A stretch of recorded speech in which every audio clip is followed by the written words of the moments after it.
नमस्कार दोस्तों, spokes person पर आप सभी के साथ मैं एक बार फिर से हाजिर हूँ। मैं आपको बताऊं कि इस वक्त स्क्रीन पर जिस शख्सियत को आप मेरे साथ बैठा हुआ देख रहे हैं, इनका नाम कुलदीप है और ये अभी हाल फ़िलहाल 2024 में मिस्टर वर्ल्ड बने हैं। मैं आपको इनके बारे में बताऊं, ये 2021 में मिस्टर इंडिया बने, 2024 में मिस्टर इंडिया बने, 2021 में मिस्टर एशिया भी ये बने हैं। दोनों टाइम इनको गोल्ड मिला है। उसके अलावा 2024 में ये मिस्टर यूपी भी बने हैं। तो आज हम इनसे बातचीत करेंगे और ये वीडियो ख़ास तौर पर उन युवाओं के लिए है जो ये सोच रखते हैं कि भाई हम भी बॉडी बनाएं और इस फील्ड में अपना करियर बनाएं। तो उन लोगों के लिए ख़ास तौर पर मैं ये वीडियो लेकर हाजिर हूँ। इनसे एक एक करके बातचीत करना शुरू करेंगे और इन्हीं की उपलब्धियाँ इन्हीं के मुँह से हम आप लोगों को सुनवाएंगे। तो नमस्कार सर। नमस्कार भाई। तो सर, मैं चाहता हूं कि सबसे पहले आप हमारे दर्शकों को अपने शुरुआत जीवन के बारे में थोड़ा सा बताएं। आपने कहां तक पढ़ाई की है, कहां से पढ़ाई की, वो तमाम सारी चीज़ें। मैंने बीबीए कंप्लीट कर रखी है। बीबीए मैंने की थी अलवर आईटी कॉलेज से। तो जैसे मैंने 12th राठ इंटरनेशनल स्कूल से पास आउट हूँ। 12th करते करते मेरे को WWE का शौक़ लग गया था। तो मैंने देखा यार कि WWE के अंदर तो ये भारी भरकम शरीर लेके बॉडी बिल्डर्स जो सामने आ रहे हैं, तो मैंने सोचा क्यों ना टारगेट बनाया जाए। कि मैंने उस टाइम ये सोचा, मेरे दिमाग में आया कि मेरे को WWE में जाना है किसी भी हाल में। लेकिन जैसे जैसे बड़ा हुआ पता चला कि WWE का जो लेवल है भाई बहुत अप का है। तो मैंने अपने आप पे काम किया, बॉडी बनाना स्टार्ट किया, मेहनत करना किया, जिम जाना स्टार्ट किया। ऐसे करके मेरे को फिर पता चला कि हाँ, बॉडी बिल्डिंग भी एक गेम होता है। तो मैंने फिर अपने आप को स्विच किया कि क्यों ना मैं अपना कैरियर बॉडी बिल्डिंग के अंदर बनाऊं। तो मैंने 2021 में अपने आप को स्टेज पर आजमाया। फर्स्ट स्टेज के ऊपर भाई थोड़ी हेजिटेशन लगा लो या कुछ भी ले लो, कंडीशन होते हुए मैंने फर्स्ट स्टेज के ऊपर मैंने मेडल मिस किया था। वो मेरी कमी रही थी कि हेजिटेशन के कारण वहाँ पे मैं मेडल नहीं ले पाया था।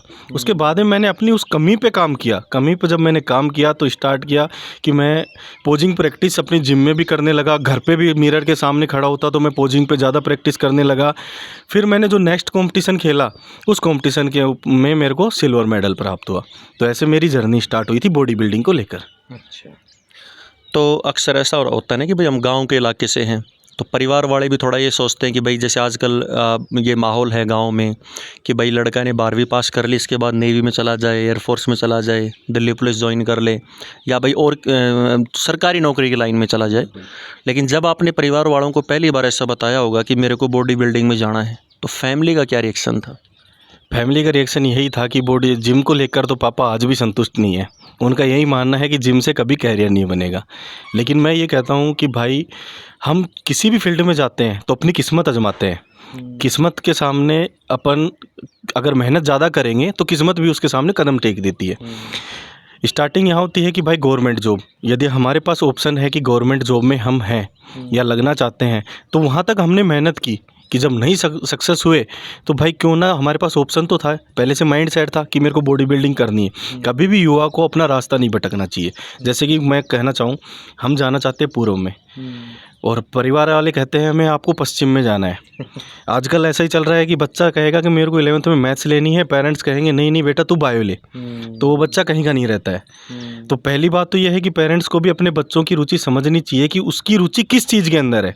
यदि वह मैथ्स लेना चाहता है तो हम उसको मैथ्स में ही जाने दें। क्यों बच्चे का कैरियर ख़राब करेंगे? बच्चे का इससे क्या होता है, कैरियर ख़राब हो जाता है, वो ना ही पढ़ पाता है ना ही सक्सेस हो पाता है। 12th में क्या होगा, फेल हो जाएगा या कम परसेंटेज आएगी जिसका कोई महत्व नहीं रहेगा, आगे वो सक्सेस नहीं हो पाएगा फिर। तो वही कारण मैं एक चीज़ सोचता हूँ कि पेरेंट्स को और बच्चे को साथ बैठकर ये सोचना चाहिए, डिसाइड करना चाहिए कि हमारा बच्चा किस साइड में जा रहा है। उसके बाद में मैंने बॉडी बिल्डिंग स्टार्ट की। तो इसमें इन्वेस्टमेंट भी ज़्यादा होता है, अर्निंग सोर्सेज बहुत कम है बॉडी बिल्डिंग के अंदर। यदि हम जब तक नेक्स्ट लेवल तक नहीं पहुंचते हैं तब तक इसमें कोई अर्निंग सोर्सेज नहीं है। आप अपनी जितना पैसा हम बहा सकते हैं उतना बहाते हैं। कुछ लोगों से हमें ताने भी सुनने को मिलते हैं, अरे पाउडर ले लिया यार भाई, बॉडी बना ली।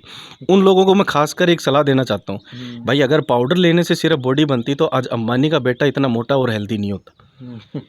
इतना मोटा नहीं होता। अमीरों के जो भाई बच्चे हैं उनके पास लाखों करोड़ों रुपए पड़े हैं भाई। अगर पाउडर खाने से, पैसा खर्च करने से सिर्फ बॉडी बन जाती तो आज वो लोग हमसे तगड़े बॉडी बिल्डर होते जिनके पास लाखों अरबों रुपए हैं। धीरे धीरे मैं इसी सवाल पे आऊँगा, ये जो पाउडर वाली बात। हाँ बिल्कुल बिल्कुल। अच्छा, मेरे को ये बताओ कि पहली बार आपने कौन सा कंपटीशन लड़ा? पहली बार मैंने मिस्टर आगरा लड़ा था। मिस्टर आगरा और मिस्टर यूपी दोनों First एक ही time? स्टेज पे थे। हाँ, फर्स्ट टाइम। उसका मैंने अब पहले भी मैं उसका जिक्र कर चुका कि उस कंपटीशन में मेरा मेडल नहीं लगा था, अच्छा। क्योंकि हेजिटेशन के कारण मैं वो स्टेज पे अपने आप को रिप्रेजेंट नहीं कर पाया था, जिसकी वजह से मुझे स्टेज से बिना मेडल के नीचे उतरना पड़ा था उस टाइम पे। अच्छा, आज तक आप लगभग टोटल कितने कंपटीशन लड़ चुके हो? लगभग मैं 50 प्लस कंपटीशन लड़ चुका हूँ। 50 प्लस कंपटीशन का एक्सपीरियंस हो चुका है। और अभी मेरा सडनली जो मैंने मेडल लिया है वो बैंकॉक में अपने इंडिया को रिप्रेजेंट किया था। मैंने अपनी कैटेगरी में मैंने ब्रॉन्ज मेडल पाया है मिस्टर वर्ल्ड में। और कितना वेट की कैटेगरी है आपकी?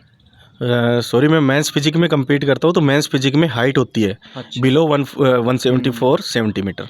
अच्छा। आपने लगभग 50 के करीब कंपटीशन लड़े, और कभी ऐसा लगा कि भाई ये कंपटीशन बड़ा ख़तरनाक है, इसमें जीतना थोड़ा सा मुश्किल है, कभी ऐसा कंपटीटर मिला हो? बिल्कुल मिले। अभी सडनली 28 जुलाई को जब मैं बैंकॉक गया था, तब मैंने जब फर्स्ट टाइम स्टेज के ऊपर देखा कि भाई इस लेवल के भी, इंटरनेशनल लेवल के ऊपर इतने अच्छे अच्छे बॉडी बिल्डर मिलते हैं, तो मेरे को खुदा न खास्ता मैंने भाई मेरा गोल्ड मेडल छूट गया वहाँ पे या सिल्वर छूट गया, ब्रॉन्ज मिला, मैं उससे अपने आप को संतुष्ट समझता हूँ कि मैं उस लेवल तक तो पहुँचा। उस स्टेज पे जाना ही अपने आप में एक बहुत बड़ी बात होती है। और इंटरनेशनल लेवल के ऊपर इतने बड़े बड़े महान हस्तियों के सामने अपने आप को रिप्रेजेंट करना और वहाँ से मेडल जीत के आना, ये अपने लिए और अपने देश के लिए, अपने एरिया के लिए बहुत ही प्राउड की बात है कि मैं वहाँ अपने देश का झंडा लहरा के आया। तो मेरे को वहीं उसी स्टेज पे लगा कि ये लेवल भी होता है बॉडी बिल्डर्स का। क्योंकि अब मैं जाऊँगा सडनली, मेरा नवंबर में मेरा और कॉम्पिटिशन है, मेरे को वहीं से इन्विटेशन आया है कि सर आप हमारे प्रो शो के अंदर और कम्पीट करो। तो 17 नवंबर का उनका प्रो शो है। मैं अभी 3 महीने लगातार इतनी मेहनत करूंगा कि मैं चाहता हूं कि इंडिया के लिए गोल्ड मेडल लेके आऊं और मैं फिर से उसी धरती के ऊपर अपने देश का झंडा लहराऊं। बिल्कुल। अच्छा, मेरे को आप ये बताइए कि जैसे आप बाहर कंपटीशन लड़ने जाते हो या इंडिया के अंदर कहीं पर कंपटीशन लड़ रहे हो, तो आप खुद के खर्चे पर वहाँ जा रहे हो या आपको कोई फंडिंग मिलती है इस चीज़ के लिए? इस चीज़ के लिए सर हमें कोई फंडिंग नहीं मिलती। अच्छा। ना ही हमारे यहाँ राजस्थान में हम स्पोर्ट्समैन की कोई वैल्यू है, ना यहाँ पे हमें कोई स्पॉन्सरशिप मिलती है, ना ही गवर्नमेंट की तरफ से हमें कोई प्राथमिकता दी जाती है। यही अगर मैं कहना चाहूँ कि अदर स्टेट्स में अगर हम जाके देखते हैं तो जो हमारे साथ वाले खेलने जाते हैं उनका इतना अच्छा वहाँ पे वेलकम होता है, गवर्नमेंट से फंडिंग मिलती है वो अलग, गवर्नमेंट जॉब के लिए अप्लाई कर सकते हैं वो अलग। तो मैं थोड़ा चाहता हूँ कि हमारी राजस्थान की सरकार भी इसकी तरफ जागरूक हो। राजस्थान में भी बहुत अच्छे अच्छे एथलीट हैं जो ओलंपिक्स लेवल तक जा चुके हैं, लेकिन आज उन्हें कोई जानता नहीं है यहाँ पे, सिर्फ इसी वजह से कि गवर्नमेंट ने प्राथमिकता नहीं दे रखी। अगर गवर्नमेंट प्राथमिकता देगी तो फिर लोग और जागरूक होंगे, युवा और जागरूक होंगे, उसकी तरफ ज़्यादा अट्रैक्ट होंगे। और युवा अगर फिजिकली फिट रहेंगे या मेहनत करेंगे अपने साथ में, तो मैं एक चीज़ कहता हूँ, वो नशे से जितने भी ऐब हैं, चोरी हो गए, चकारी होगी या लड़ाई झगड़े हो गए, इन सब से दूर रहेंगे, स्वस्थ रहेंगे, तो उनका माइंड भी अच्छा काम करेगा, पढ़ाई में भी अच्छा काम करेगा और फिजिकली फिट भी रहेंगे। अच्छा, ठीक है, बच्चे ने पेरेंट्स को कह दिया कि मैं बॉडी बिल्डिंग में जाऊंगा, तो इसका भविष्य क्या है? बॉडी बिल्डिंग में चला गया, फिर पैसा कैसे कमाएंगे वो? बॉडी बिल्डिंग में जब तक हमें वो मुकाम हासिल नहीं हो जाता ना, तब तक इसमें हम पैसे लगाते हैं सिर्फ अपने बॉडी के ऊपर। डाइट पे लगा लो, डाइट पे दिन का 500 से 1000 का खर्चा हो जाता है। यदि अब सप्लीमेंट्स पे जाते हैं तो 15 से 20 हज़ार हमारा सप्लीमेंट का खर्चा हो जाता है। लेकिन इसमें एक टाइम ऐसा भी आता है कि हम इसी बॉडी से महीने के लाख से 50,000, 1.5 लाख, 2 लाख हम इतनी इनकम भी कर पाते हैं। इसका कारण क्या है कि उस लेवल पर जाने के बाद में हमें स्पॉन्सरशिप मिलने लग जाती है। जैसे नई जो ब्रांड्स होगी, उन ब्रांड्स से आपको कोई तो सप्लीमेंट स्टैग होता है, उसकी प्रमोशन के लिए हमें मिल जाता है, या जिम इक्विपमेंट्स का मिल गया, या कोई भी क्लोथ्स का मिल गया, या कोई भी ब्रांड्स का मिल गया। तो ऐसे करके फिर सबसे ज़्यादा तो जो बॉडी बिल्डर्स होते हैं उन्हीं को लोग पकड़ते हैं, क्योंकि उनको क्या करना है भाई, सप्लीमेंट ब्रांड्स को कौन प्रमोट करेगा? जिसकी बॉडी अच्छी होगी तभी तो लोग खाएंगे। अगर भाई ये चीज़ इसने खाकर अपनी बॉडी बनाई है तो क्यों ना हम इसको भी यूज़ करें, तभी उनकी सेल बढ़ेगी। अब जैसे मैं फ़िलहाल में भाई अप टाइम न्यूट्रिशन का ब्रांड एथलीट हूँ, जो वर्ल्ड की नहीं मैं कह सकता, लेकिन इंडिया की तो अपनी बहुत अच्छी ब्रांड है, जो अपने रणविजय सिंह है जिन्होंने 18-19 साल रोडीज़ की है, उनकी ब्रांड है। और बहुत ही अच्छे उनके प्रोडक्ट्स हैं और हम खुद यूज़ करते हैं भाई, अपने यूज़ करते हैं, तो हमें पता है कि भाई कैसे हमें इस स्थिति से निकलते हैं जहाँ पे हमें दिन के अंदर 2 से 3 स्कूप तो डेली प्रोटीन की लेनी पड़ती है उसमें। अच्छा, बिल्कुल चाहिए चाहिए। और अब आप भाई का भी एक सवाल है आगे कि ये जिसको हम प्रोटीन बोल रहे हैं, इनको लोग बोलते हैं अपनी भाषा में कि पाउडर खा लियो साला दही बना ली। भाई ये इसलिए सवाल है क्योंकि जैसे कई बार हम सुनते हैं कि भाई नेचुरल तरीके से अगर आप बॉडी बनाते हो तो शायद उसमें टाइम लगता है और हो सकता है इतनी ग्रोथ भी ना हो। तो ये लोगों से सुने सुनाए सवाल है, तो मुझे लगा आपसे पूछना चाहिए और आपसे ज़्यादा अच्छी नॉलेज इसमें और कोई जानकारी दे नहीं पाएगा। बिल्कुल, अभी मैं बताता हूँ, नेचुरल और अननेचुरल में फ़र्क है भाई। नेचुरल वो होता है जो बॉडी के अंदर स्टेरॉइड वगैरह या कोई भी सप्लीमेंट्स वगैरह नहीं डालता है। और ये जो प्रोटीन वगैरह, प्रोटीन हो गया, मल्टीविटामिन हो गया, फिश ऑयल हो गया, ये सारी चीज़ें अपनी भाई नेचुरल्स के उसमें स्टेरॉइड्स के अंदर नहीं आती हैं। ये अपने रॉ मटेरियल है जो अपने ड्राई फ्रूट से, गेहूं से, जौ से, चने से, मिल्क से, इनसे बनता है। वे प्रोटीन बनता है भाई अपने दूध से। दूध को फाड़ा जाता है, उससे पनीर अलग किया जाता है, जो पानी बच जाता है उसके अंदर और सब्स्टिट्यूट ऐड किए जाते हैं, जैसे चने हो गए, ड्राई फ्रूट्स हो गए, अपने जितने भी टोटल, उससे ये प्रोटीन बनता है, ना कि ये पाउडर होता है। अच्छा, तो कुल मिला के हम ये कह सकते हैं कि अगर कोई पाउडर से कर रहा है तो मेहनत तो करनी पड़ती है, चाहे वो कुछ भी खाए। हाँ, अगर वो लोग ये कह रहे हैं कि भाई पाउडर खाने से बॉडी बनती है, तो भाई हम कहते हैं कि हम आपको फ्री ऑफ कॉस्ट वो पाउडर दिलाएंगे, आप घर बैठे बॉडी बना के दिखा दो। अगर आप उस पाउडर से ही बॉडी बना सकते हो तो दिन के अंदर हम 4 से 5 घंटे भाई जिम के अंदर अपना शरीर तोड़ते हैं, फिर डाइट उस हिसाब से लेते हैं कि भाई अगर हम वर्कआउट करके आ रहे हैं तो भूख लगी होती है, लेकिन हमारे अंदर इतनी पेशेंस हो जाती है उस टाइम पर कि अगर हमें 4 रोटी की भूख लगी है तो हम 1 ही रोटी खाएंगे, क्योंकि वो अगर हम उस टाइम पेट भर के खा लेंगे तो हमारी वो मेहनत बेकार है, क्योंकि वो तो मसल ऑब्जर्व कर लेगी, वापस से वो फैट बन जाएगी भाई। अच्छा, वो अभी जैसे आप लेवल की बात कर रहे थे कि एक ऐसा लेवल आएगा जब आपकी इनकम शुरू हो जाती है, ब्रांड मिलने लग जाती है, वो लेवल कौन सा है? कौन से लेवल पर जाने के बाद कमाई शुरू होती है बॉडी बिल्डिंग में?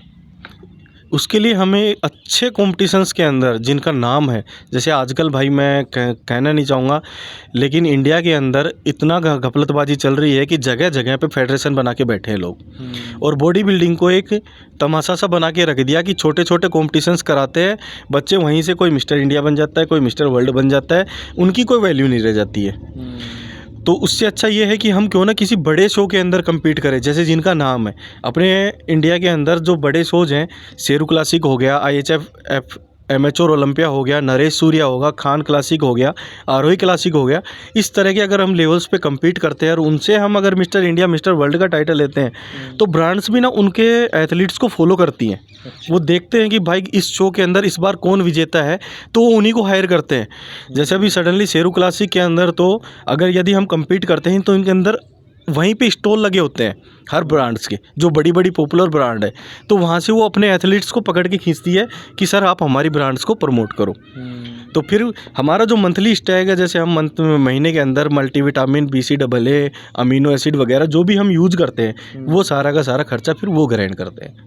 अच्छा, और उसके अलावा पैसा भी देते हैं? हाँ बिल्कुल देते हैं। यदि हम उनकी, कुछ तो सेल के ऊपर भी डिपेंड होता है कि भाई हमारे कोड जनरेट होते हैं, उस कोड से जितनी सेल जाएगी उसका परसेंटेज हमें मिलता है। प्लस में यदि वो अच्छी ब्रांड है और हमारे फॉलोअर्स भी अच्छे हैं और मेडल्स अच्छे हैं, तो कुछ ब्रांड्स तो ऐसी हैं जो भाई आपको 21,000, 31,000, 51,000 वो उसके हिसाब से आपको पे करती है। उसके लिए आपके पास होना चाहिए बड़ा टाइटल या मेडल होना चाहिए, जिसमें आपने इंडिया को रिप्रेजेंट किया हुआ हो, उसके बाद में आपको अच्छी ब्रांड्स मिलने लग जाती है।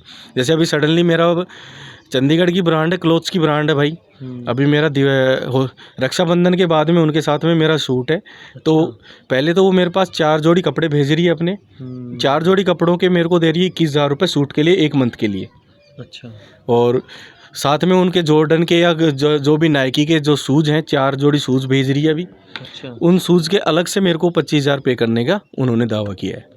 तो इस प्रकार से यदि हम जाते हैं तो भाई अपने आप को रिप्रेजेंट तो करना पड़ेगा, सोशल मीडिया पे एक्टिव रहना पड़ेगा हमें। अगर कंपनी डिमांड दे रही है हमें कि मंथली हमें आपसे 8 फ़ोटो चाहिए, 4 रील्स चाहिए, हमारी ब्रांड को आप उसमें प्रमोट करोगे, हाईलाइट करोगे, तो हमें भी उनकी डिमांड्स को फुलफ़िल करना पड़ेगा। अच्छा, अगला मेरा सवाल ये था कि अभी आपने बॉडी बना ली, अब बढ़ती उम्र के साथ, जैसे अगर मैं सीधा सीधा बोलूँ, जब बुढ़ापा इंसान का है, तो क्या उस समय तकलीफ़ पहुंचाती है चीज़ें? नहीं भाई, उस टाइम बिल्कुल भी तकलीफ़ नहीं पहुंचाती, बल्कि हम तो ये कहते हैं कि उसकी आयु और लंबी हो जाती है यदि हम आज से ही हेल्थी खाना खा के चलेंगे। अब आप हमारे बीच में एक नॉर्मल इंसान के बीच में अगर कंपैरिजन करके देखो, पूरे दिन के अंदर हम ना ही जंक फूड खाते हैं, ना ही हम तली हुई चीज़ें खाते हैं, ना ही मिर्च मसाले खाते हैं, ना ही हम नशा पता करते हैं। तम्बाकू, शराब, इन चीज़ों से हम दूर रहते हैं। वहीं मेरे बगल के अंदर आप एक ऐसा इंसान लाके बैठा दो जो तम्बाकू खाता हो, जो धूम्रपान भी करता है, जो नशे पते भी करता है, जंक फूड वगैरह खाता है। अगर उसकी बॉडी का चेकअप कराया जाए और हमारा कराया जाए तो हम उससे लाख गुना बेहतर मिलेंगे। क्योंकि भाई गंदगी तो हमने हमारे शरीर में ली नहीं, या खुदा ना खास्ता हमने कुछ गंदगी खा भी ली तो हम जिम के अंदर उसको 4 से 5 घंटे जब मेहनत करते हैं वो कैलोरीज हम बर्न कर देते हैं। तो उससे क्या होता है कि हम हमारे लीवर, किडनी और जो अंदरूनी फंक्शंस होते हैं वो काम अच्छा करते हैं, और अच्छा करेंगे तो भाई आने वाली जो एज है हमारी वो एज भी बढ़ेगी और हम लाइफ टाइम तक स्वस्थ भी रहेंगे, कभी बीमार नहीं पड़ेंगे। युवाओं को आप क्या संदेश देना चाहते हैं? जैसे अभी आपने बताया नशे के बारे में, भाई एक तो आप इतना मेहनत करते हो, जिम में एफर्ट लगा रहे हो, देश के लिए मेडल लेके आ रहे हो, कुछ युवा हैं सड़कों पर घूम रहे हैं, तम्बाकू खा रहे हैं, शराब पी रहे हैं, उनके लिए कोई ख़ास मैसेज हेल्थ के लिए? अब इसी चीज़ को लेकर मैं एक चीज़ कहता हूँ, जैसे लोग बोलते हैं कि मैं युवाओं को एक संदेश ज़रूर देना चाहता हूँ कि भाई जहाँ आप लोग नशे की तरफ जा रहे हो, 1000 रुपये दिन का खर्च कर रहे हो, आपकी जैसे बोतल का लगा लो, सिगरेट का लगा लो, या तम्बाकू वगैरह का लगा लो, या जंक फूड का लगा लो, वो 1000 रुपये अगर आप उधर ना यूज़ करके अगर अपनी बॉडी के ऊपर लगाते हैं, स्वस्थ आप रहेंगे, अच्छे दूसरे इंसान को लगेंगे, ना किसी से आप बुराई लेंगे, ना कुछ कभी भी इंडिया के अंदर कोई क्राइम नहीं होगा अगर हर युवा अपनी बॉडी के ऊपर ध्यान देने लग जाए, स्वास्थ्य पे ध्यान देने लग जाए। कुछ तो युवा आज तो मैंने ऐसे देखे हैं कि दिन में जेब में पैसे नहीं होते उनके पास, और शाम को पीने के लिए पैसे चाहिए। मेरे जैसे साथी को पकड़ लिया, किसी भाई को पकड़ लिया, आपको पकड़ लिया, भाई 100 रुपये देना यार, भाई क्या कराओ, भाई 100 रुपये दे दे बस, तू आज का ले लिए। कुछ तो मैं उनको कहना चाहूँगा कि भाई उन 100 रुपये का कोई फ़ायदा नहीं है, वो 100 रुपये आगे जाके आपको लाख रुपये का नुकसान देंगे।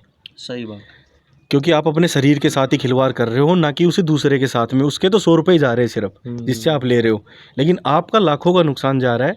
तो आप ऐसा ना कर अच्छा खाना खाएं, भले ही आप बॉडी बिल्डिंग ना करें या एथलीट ना बने, दिनचर्या अपनी सही रखें, थोड़ा वर्कआउट कर ले, सुबह शाम अपना मॉर्निंग वॉक कर आए, थोड़ी बहुत एक्सरसाइज कर ली। आप जिम ना जाएं सही, लेकिन यदि आप जिम ना जाकर भी आप मॉर्निंग वॉक कर लेते हैं या रेस वगैरह करिए, एक्सरसाइज करिए, तो उससे भी आपका ना शरीर बहुत हेल्दी रहेगा और आप हमेशा स्वस्थ रहेंगे। तो मैं युवाओं से यही कहना चाहता हूँ कि भाई जितने भी ये गलत रास्ते हैं इनको छोड़कर क्यों ना आप सही दिशा में जाएं और अपने टाइम को, अपने पैसे को और अपने दिमाग को सही जगह पर यूटिलाइज़ करें, तो आने वाला अपना फ्यूचर भी बहुत सही हो जाएगा। वरना आज के टाइम के ऊपर युवा सबसे ज़्यादा बेरोज़गार घूम रहे हैं और कारण यही है बेरोज़गारी का कि भाई वो कुछ कर नहीं पाते हैं, छोटी उम्र में नशे की लत लग जाना।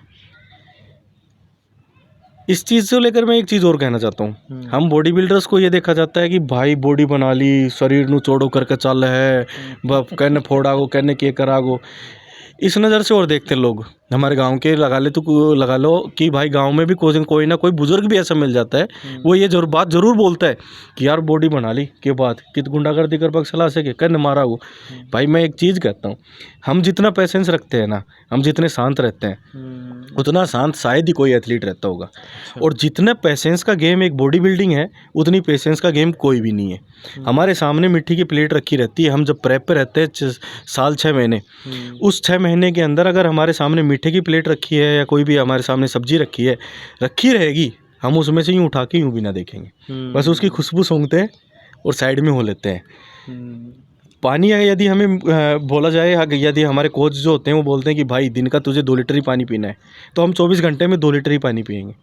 यदि वो बोलेंगे कि आज तेरे को इतनी डाइट दिन में लेनी है, तेरे को कार्ब्स बिल्कुल बंद करने, तो हमें वही लेना है। हम नमक मिर्च मसाले बंद कर देते हैं भाई।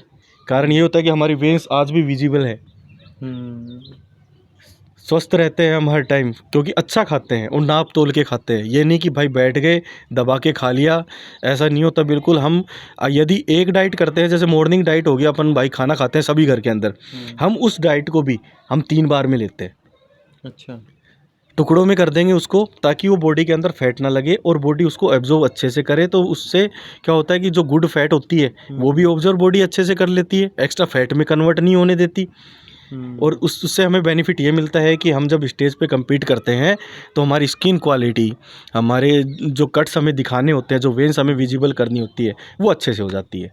अच्छा, साथ साथ आप मेरे को ये भी बताइए, वैसे तो आप जिक्र कर चुके, लेकिन मैं चाह रहा हूँ कि इसको थोड़ा सा और क्लियरली बताएं कि भाई अब किसी बंदे को बॉडी बिल्डिंग की तैयारी करनी है तो उसको परहेज़ क्या क्या रखने पड़ते हैं, क्या ऐसी चीज़ें जिनको खाने से अवॉइड करना पड़ता है कि भाई ये तो खानी नहीं अगर ये करना है तो? भाई सबसे पहली बात तो मैं बता दूं, यदि नॉर्मल बंदा जिम करना चाहता है तो अपनी डाइट के अंदर उसको जंक फूड और तली हुई चीज़ें छोड़कर, जैसे बॉयल वेजिटेबल्स होगी भाई, ज़्यादा से ज़्यादा ग्रीन सलाद ले, फ्रूट्स ले, पनीर ले दिन के अंदर, एग हो गए, या अगर कोई नॉनवेज खाता है तो भाई वो चिकन पे भी जा सकता है। इसके कोई परहेज नहीं है भाई। देखो हम खाते हैं बॉडी बिल्डिंग के अंदर चिकन, और एक ये जो अपना नॉनवेज हो गया, ये इतना है कि भाई जहाँ वेज डाइट से हम 1 साल में बना पाएंगे, वहाँ नॉनवेज से हम 4 महीने में 6 महीने में अपनी बॉडी ट्रांसफॉर्म कर लेते हैं। तो कुछ लोग वेज डाइट खाते हैं, तो वेज डाइट में भी बहुत अच्छी होती है भाई। आप रात को चने भिगो के रख लो, मूंग की दाल भिगो के रख लो, सुबह सुबह वो ले लो, पनीर हो गया, ड्राई फ्रूट्स हो गए आपके, फ्रूट वगैरह हो गए, ज़्यादा से ज़्यादा ग्रीन सलाद वगैरह खाओ। उससे क्या होती है, अपनी बॉडी डिटॉक्स भी रहती है। यदि वो थोड़ा बहुत हल्का फुल्का गंदा भी खा लेंगे तो उससे ज़्यादा नुकसान नहीं हो, क्योंकि हेल्दी तो रहेंगे कम से कम। यदि बॉडी बिल्डिंग में जाना है तो भाई बॉडी बिल्डिंग एक तपस्या है। जैसे पहले लोग घोर तपस्या किया करते थे, वैसे ही हमारे लिए ये तपस्या है। सुबह 4 बजे या 4:30 हमें जब उठते हैं तब से लेकर रात को सोने तक पूरा डिसिप्लिन में रहना पड़ता है। जब जब हम प्रेप पे चलते हैं तो वो डिसिप्लिन भी हमारे लिए ऐसा बन जाता है कि भाई कभी कहीं निकलना भी पड़ जाए तो भी हमें, चाहे ठंडा मिल जाए चाहे कैसा मिल जाए, हम अपने साथ लेके जाते हैं कि भाई हम कहीं जा रहे हैं तो हमें उस डाइट को वहाँ पे खाना है, ताकि हम बाहर से ज़्यादा भूख लगे तो हम बाहर से कुछ ना खा सके। तो इस चीज़ का ना बहुत ज़्यादा ध्यान रखना पड़ता है। पूरा खेल भाई, 30% हमारी वर्कआउट काम करती है और 70% हमारी डाइट काम करती है। यदि हम वर्कआउट करके और डाइट वही गलत सलत ले रहे हैं तो बॉडी बिल्डिंग बिल्कुल भी पॉसिबल नहीं है, 1% भी पॉसिबल नहीं है। तो प्रॉपर डाइट यूज़ करना पड़ता है। डाइट के साथ साथ कितने टाइम हमें रेस्ट करनी है, कितने टाइम हमें अपना प्रोटीन इंटेक करना है, किस टाइम हमारे कितनी हमें कैलोरीज इंटेक करनी है, सब कुछ हम काउंट करके करते हैं। जैसे अब हम जैसे कटिंग पे हैं, मेरा कंपटीशन है, जैसे अगले ही मंथ ही अगर मेरा कंपटीशन है तो हम पिछले 1 महीने से हम कार्ब्स बिल्कुल ही बंद कर देंगे। अच्छा, कार्ब्स बिल्कुल बंद कर देते हैं। चावल भी अगर ले रहे हैं तो 1 बाउल, वो भी कब, दोपहर में। रात को तो वो भी नहीं ले सकते। रात को फिर हमें लेना है तो ग्रीन सलाद खा लिया या टमाटो सूप वगैरह पी लिया थोड़ा बहुत, यही हमारी डाइट होती है फिर। अब जैसे अभी आपने जिक्र किया तो मैं थोड़ा उसको दोहराऊं कि भाई जैसे अभी आपका तो बॉडी देखकर ये है कि भाई अच्छा डर जाए तो अगर आप कहीं पर जा रहे हैं तो जैसे आपने कहा ना कि भाई गांव के लोग कह देते हैं कि भाई किसको मारेगा ऐसा, तो वैसे भी लोग बोलते तो नहीं होंगे देखकर? नहीं, वैसे भी लोग देखकर बोलते नहीं है, लेकिन आजकल ये है कि गांव से अगर हम कहीं बाहर जाते हैं तो लोग बॉडी देखकर ना अट्रैक्ट ज़रूर होते हैं, क्योंकि first impression is the last impression होता है। यदि हमने अपनी अच्छी खासी बॉडी बना रखी है तो एक इंप्रेशन अलग ही पड़ता है। अब जैसे एक नॉर्मल बंदा मेरे साथ में जा रहा है और एक मैं जा रहा हूँ, तो जो सामने वाला बंदा उसको हम दोनों में से कंपेयर करेगा, देखेगा तो उसको उसके मुँह से यदि वाव भी निकलेगा ना तो बॉडी को देख कर निकलेगा। तो यही होता है कि यदि हमने अच्छी खासी बॉडी बना रखी है तो भाई मेहनत भी उसके पीछे बहुत ज़्यादा लगती है उस बॉडी को बनाने के लिए। जब पब्लिक का रिएक्शन ही ना मिले देखने को तो उस बॉडी का फिर फ़ायदा भी क्या है हमें। तो अभी आप जो कंपटीशन लड़ते हो इसमें वेट का कोई मतलब नहीं होता ना कि भाई अंडर वेट ऐसा कुछ? नहीं, इसमें वेट का कोई मैटर नहीं होता। ये वेट होता है मेंस फिजिक में वेट कैटेगरी बिल्कुल भी नहीं होती, इसमें हाइट कैटेगरी होती है। जैसे बिलो 5'7" और अबोव 5'7" और फिर अबोव 5'11", ऐसे इसमें हाइट कैटेगरी होती है। लेकिन जो इसकी बॉडी बिल्डिंग के अंदर ही एक बॉडी बिल्डिंग जो होती है वो होती है वेट के हिसाब अकॉर्डिंग। जैसे अब 0 to 50, 50 to 60, 60 to 70, उसकी कैटेगरी एक अलग होती है जो वेट की होती है उसकी। तो सर हमारे दर्शकों को कोई ख़ास मैसेज? दर्शकों को मैं सिर्फ एक ही बात कहना चाहूँगा, अगर ये इंटरव्यू देखकर सक्षम भाई के साथ में तब भी अगर आप मोटिवेट नहीं होते हैं तो फिर कोई बेनिफिट नहीं है आपका इस दुनिया में आने का। हमारा सिर्फ संदेश इतना है, हम ये नहीं कहते कि भाई आप प्रॉपरली ही सब कुछ त्याग दो या कुछ करो। हम सिर्फ इतना कहना चाहते हैं आप हेल्दी रहो, अच्छा खाओ, अच्छे काम करो, आगे बढ़ो, अपना फ्यूचर बनाओ, ना कि आप गंदे गलत रास्ते की तरफ जाओ, नशे पते की तरफ जाओ। और पहली बात तो ये है भाई, जब आप स्वस्थ रहेंगे और एक्सरसाइज करेंगे, जैसे आज हम जिम में गए, हमने एक्सरसाइज की, हम 50 पुशअप्स लगा रहे हैं, वहीं हमने रात को ड्रिंक कर ली, दूसरे दिन हमसे वो 50 पुशअप्स नहीं लगेंगे, क्योंकि ड्रिंक जो है वो हार्मफुल होती है हमारे लिए। तो उस टाइम पे ना उस इंसान की ये मेंटलिटी भी बन जाएगी, यार कल तक तो तू 50 लगा रहा था, ऐसा तूने गलत क्या किया, गलत तूने क्या किया, वो उसके याद आएगा कि मैंने रात को ड्रिंक की थी, इसकी वजह से मेरा स्टेमिना टूटा, पावर ख़त्म हुई, लीवर किडनी पे इफेक्ट पड़ रहा है वो अलग। तो वो दूसरे दिन से फिर खुद सोचेगा यार मैं ये चीज़ नहीं करूँगा। तो आपकी मेंटलिटी उस लेवल की बन जाएगी कि आप खुद में खुद नशे से दूर होते चले जाओगे। तो एक बार शुरुआत करने की देर है। लोग ये करते हैं कि भाई कुलदीप भाई यार आज से नहीं कल से हम वर्कआउट स्टार्ट करेंगे, आने वाले मंडे से हम स्टार्ट करेंगे। ऐसे करते करते भाई समय बीतता चला जाता है और आप अपने लेवल से बहुत नीचे चले जाते हैं। तो जो कहावत है कि कल करे सो आज करे और आज करे सो अब, और अभी उठो, अभी जागो और अभी वर्कआउट करने जाओ और अभी से स्टार्ट करो और अपने आने वाला कल को बेहतर बनाओ। बिल्कुल। तो दोस्तों मैं आपको बताऊं कि आपने बात सुनी है, और कुलदीप भाई जो कि अभी रिसेंटली जैसे मैंने बताया था इंट्रो में कि भाई ये मिस्टर वर्ल्ड बने हैं, और मैं उम्मीद करता हूं कि इनकी बातचीत से बहुत सारे युवाओं के जो सवाल थे वो क्लियर हुए होंगे। जो चाहते हैं कि भाई बॉडी बिल्डिंग वाली लाइन में जाएं, उनके भी बहुत सारे डाउट होंगे, वो क्लियर हुए होंगे। तो उम्मीद करता हूँ ये वीडियो आपको अच्छी लगी होगी, और वीडियो को देखते रहिए और चैनल को सब्सक्राइब करते रहिए। मिलते हैं फिर किसी और नई वीडियो के साथ, तब तक के लिए बने रहिए स्पोक्स पर्सन पर। धन्यवाद।